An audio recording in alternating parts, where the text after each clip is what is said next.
Hello everyone, welcome to First Umpire match story of match number 15 KKR versus SRH। SRH, जिनसे बहुत ज्यादा उम्मीदें थी और वो उम्मीदों पे पूरे पूरे खरे उतरे टॉस पे।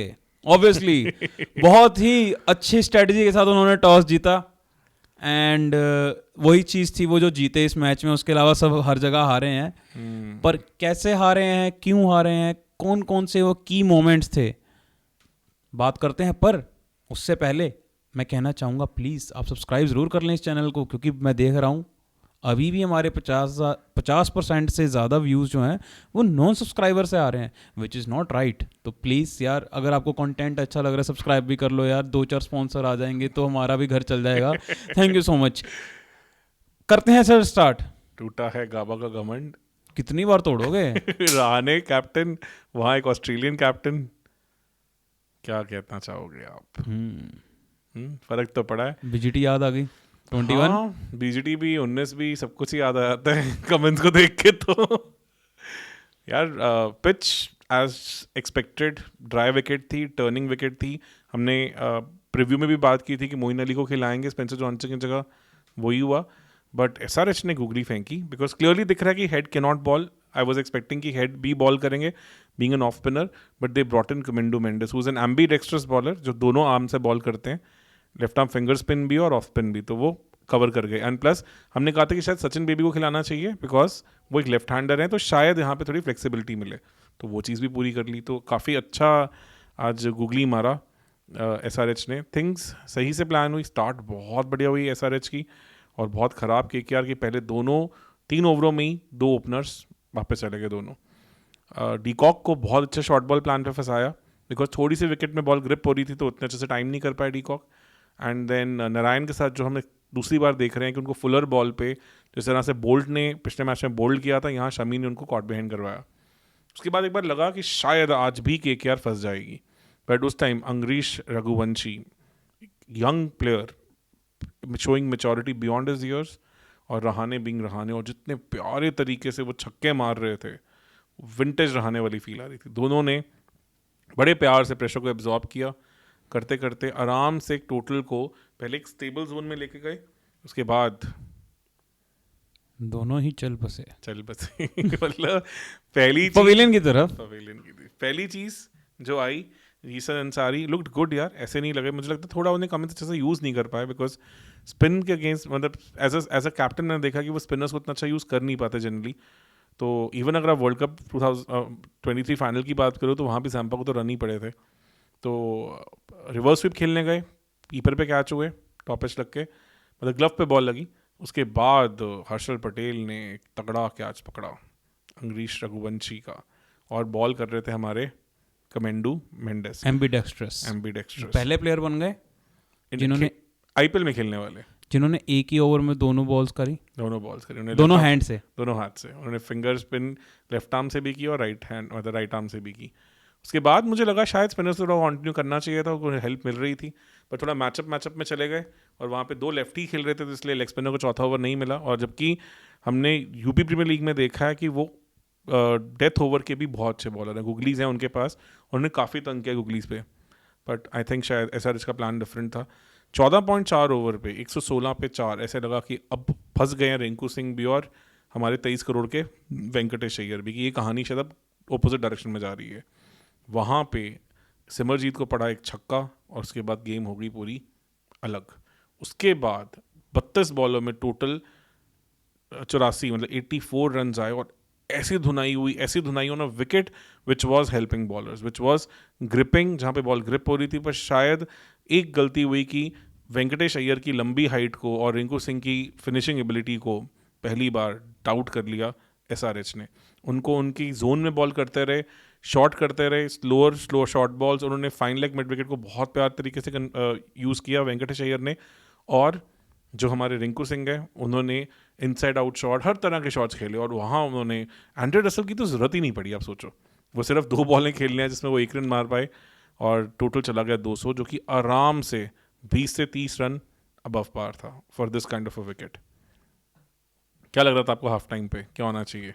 लग रहा था बहुत फाइटिंग मैच होगा, तो SRH with their batting they should be able to make match out of it. यार मुझे उम्मीद थी पावर प्ले शायद 60 पे 3 ऐसा कुछ जाएगा, हमने बात भी यही की थी। 3 तो उड़े पर 60 नहीं बजे, सिर्फ 33 ही बजे। तो हेड को वैभव ने फिर फंसाया। अब पहले गेंद पे चौका, पहले बॉल पे चौका, और वो भी इतना कन्विंसिंग शॉट नहीं था, वो भी इतना फ्री फ्लोइंग शॉट नहीं था। मुझे लगा जो हेड बाहर बैठते हैं, जो ऑब्वियसली वो फर्स्ट इनिंग में वर्क करता है, सेकेंड इनिंग्स में आपको विकेट का थोड़ा आइडिया लगता है। अगर आप विकेट पे हो, मान लो आप एक ओवर बॉल करके देख रहे हैं, आप आसपास फील्ड कर रहे हैं, तो आपको फील ऑफ द विकेट आ जाती है कि विकेट पे बॉल किस तरह से आ रहा है। इतना डेटा एक इंटरनेशनल प्लेयर के लिए बहुत होता है।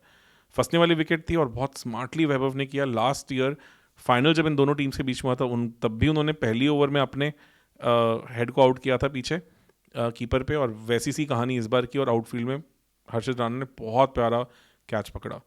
अगले ओवर में अभिषेक को और बेटर प्लान्स में फंसाया। मतलब ऐसा लग रहा था कि डेथ बॉलिंग की प्लानिंग हो रही है पावर प्ले में।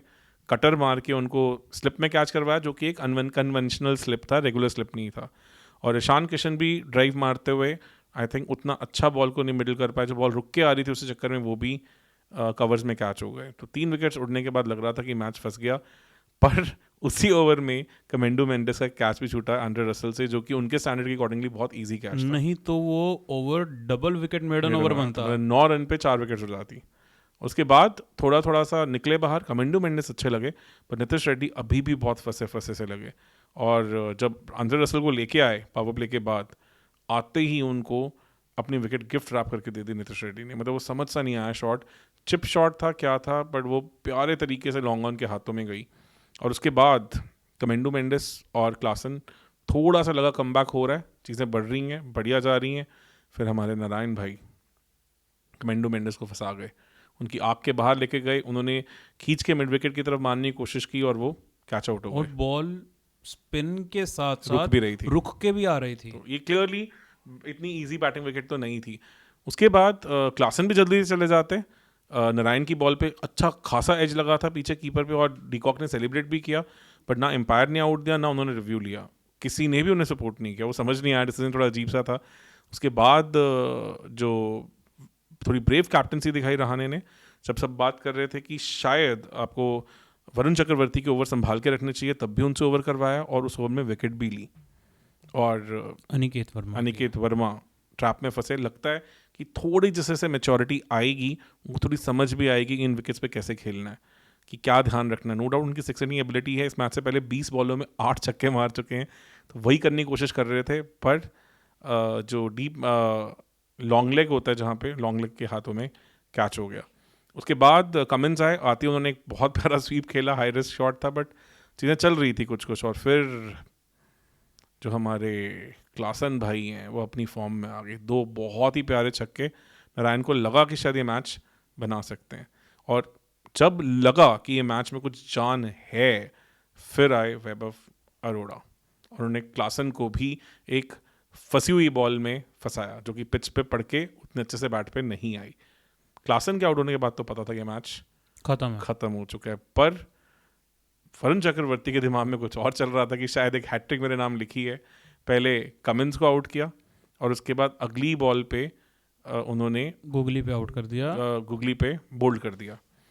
फिर लास्ट विकेट के लिए शामी आए। पहली बॉल जब खेली, बहुत स्मार्टली खेली, हैट्रिक बचाई, बट अगले ओवर में वो स्मार्टनेस ख़त्म हो गई। तो जिसके बाद आंद्रे रसल को एक मिली और विकेट, कॉटन बॉल, और ये मैच 80 रन से SRH हार गई। क्या लग रहा है आपको, कहाँ जाएगा उनका टूर्नामेंट यहाँ से? पहली टीम है इस IPL की जो 3 मैच हार चुकी हैं। आप 3 लगातार, 4 में से 3 हार गए, वो भी लगातार। और आज इनकी बैटिंग से उम्मीद थी कि अगर कोई बैटिंग एक्सप्लोसिवनेस से कर सकती थी तो वो कर सकते थे। और ड्यू आई है मैच में, 12-13 ओवर के बाद ड्यू आई थी, पर तब तक मैच खत्म हो गया था, खत्म हो चुका था। तब तक आई थिंक थोड़ा स्मार्टली खेलते, थोड़ी चीज़ें रोक के रखते, तो शायद ये मैच इंटरेस्टिंग हो सकता था। अब ये अल्ट्रा अग्रेसिव जो अप्रोच थी टुवर्ड्स फॉर बैटिंग, वो ऐसी पिच पे दिखा कि बैकफायर कर जाती है। कर सकते। तो फाइनली KKR को उनके क्यूरेटर से हेल्प मिली। तो मेरे को तो ऐसा लग रहा था कि जैसे हमारे चंद्रकांत पंडित भाई साहब ने ग्राउंड का पानी ही बंद कर दिया, ग्राउंड के ऊपर, पिच के ऊपर जो पानी नहीं डला और पिच ड्राई रही, उसी से उनको उनके हिसाब की विकेट मिली। और क्लियरली दिखता है कि इस विकेट पे उनके स्पिनर्स डेडली हो जाते हैं। आप सोचिए मोइन अली को तो ओवर करवाने का मौका तक भी नहीं मिला, ना वो उनकी बैटिंग आई ना ही उनकी बॉलिंग आई। तो बहुत ब्रिलियंट यूज ऑफ स्पिनर्स। और हर्षित राणा क्लास अपार्ट, वेबर Arora the toast of the day, and the Indian contingent won them the match. And Ajinkya Rahane की कैप्टनसी, क्या कहना चाहोगे सर? यार मतलब मैं तो कह ही रहा हूँ, टूटा गाबा का घमंड। वो दिख गया, जो इंसान उस टीम के साथ गाबा टेस्ट मैच जीत सकता है यार, तो वो क्या नहीं कर सकता। और आज आप सोचो, बैटिंग में कौन चले, 4 बैटर्स जिन्होंने रन मारे, चारों इंडियंस। बॉलिंग में कौन चले, 3 बॉलर्स जिन्होंने, वीसी और हमारे हर्षित राणा, तीनों इंडियंस। तो सबसे अच्छी बात कि जो कोर होता है आपका, इंडियन कोर, उसने बहुत अच्छा परफॉर्म किया, और इससे काफी कॉन्फिडेंस मिलेगा केकेआर को आगे वाले मैचेस में भी। कुछ चीजें हैं आज ज्यादा बैलेंस्ड लगी साइड भी, हाँ, मतलब वो दिखा, पर अभी मुझे लगता है कि शायद वेंकटेश अय्यर को थोड़ा और ऊपर पुश करना चाहिए। जो 60 की इनिंग्स खेल सकते हैं वो 100 भी हो सकते हैं, अगर उनको थोड़ा और मौका मिलेगा और टाइम मिलेगा तो जितने नारायण इस बार लग रहे हैं कि सॉर्टेड हैं ओपोजिशंस के लिए, मेरे को लग रहा है Venkatesh could become a good question paper for opposition. Yes, चीज़ें होंगी चेंज, लेट्स सी कैसे जाता है। और प्लीज़ आप भी हमें बताएं कि आपको कैसे लग रही है हमारी मैच स्टोरीज, और कुछ सजेशंस ताकि हम भी इम्प्रूव कर सकें। और एक चीज़ और, मैं पहले आप और अपना कंप्लीट कर लो। और कि प्लीज़ आप हमें सब्सक्राइब करें, बिकॉज थोड़ा सा सपोर्ट मिलेगा तो हम और कंटेंट बना पाएंगे और अच्छी चीज़ें आपके लिए लेके आ पाएंगे। एक चीज़ और थी इस मैच के बारे में, और वो थी कमिंस की बहुत ही डिफेंसिव बॉलिंग और डिफेंसिव कैप्टनसी, जो जहां स्पिन को इतना ज़्यादा एडवांटेज था यहाँ पे, वहाँ पे उन्होंने सिर्फ 4 ओवर्स करवाए, और उन 4 ओवर्स में भी 29 रन और 2 विकेट्स मिली थी। तो ये नहीं समझ आया कि क्यों नहीं कराई गई। जब आपके फास्ट बॉलर्स रन्स के लिए जा रहे थे, आपने अपने स्पिनर से, और वो भी एक स्पिनर तो आपके पास ऐसा था कमेंडो मेंडिस, जिसने 1 ओवर में 4 रन देके 1 विकेट भी ली थी। वो तो मैचअप भी करवा लेते थे, और वो लेफ्टी को भी करा सकते थे, राइटी को भी करा सकते थे। तो समझ ही नहीं आया ये क्या करा उन्होंने। और आपने अभिषेक शर्मा को भी यूज नहीं किया ऐसे विकेट के ऊपर। तो दैट वाज समथिंग जो समझ नहीं आ पाया। डेफिनेटली बहुत अच्छी टीम के साथ उतरे थे, शायद अगर ये टोटल 160-170 होता तो SRH जीत जाती, पर दे वर नोवेयर क्लोज, ये बियॉन्ड हो और गया। वो 200 रन का प्रेशर उन्होंने मेरे हिसाब से लग रहा है ज़्यादा ले लिया था इन कंपैरिजन टू जो उनकी बैटिंग लाइनअप थी। They should have trusted there batting lineup more, and उनको था कि पावर प्ले में ही हम मैच ख़त्म कर दें, पर कर दिया उन्होंने ख़त्म, पर अपने लिए। यही हुआ आज, and this is in nutshell. तो बस यही है। अब उम्मीद करते हैं कि SRH फैंस के लिए कुछ अगले मैचेस में इंटरेस्टिंग देखने को मिले। डेफिनेटली। तो thank you so much guys for joining in this match story, match number 15, and हम ऐसे ही और मैच स्टोरीज लेके आते रहेंगे। अगर आपके पास कुछ आइडियाज़ या सजेशंस हैं जो आपको लगता है कि हम इसमें इंक्लूड कर सकते हैं या कोई बात कर सकते हैं, तो डेफिनेटली। एंड आप भी, अगर आपने मैच भी देखा है उसके बाद ये वीडियो देख रहे हो, तो ज़रूर आप भी अपने की मोमेंट्स जो हैं वो ज़रूर शेयर करना, एंड जाते जाते वीडियो को लाइक और सब्सक्राइब ज़रूर करके जाना। Thank you so much. Thank you.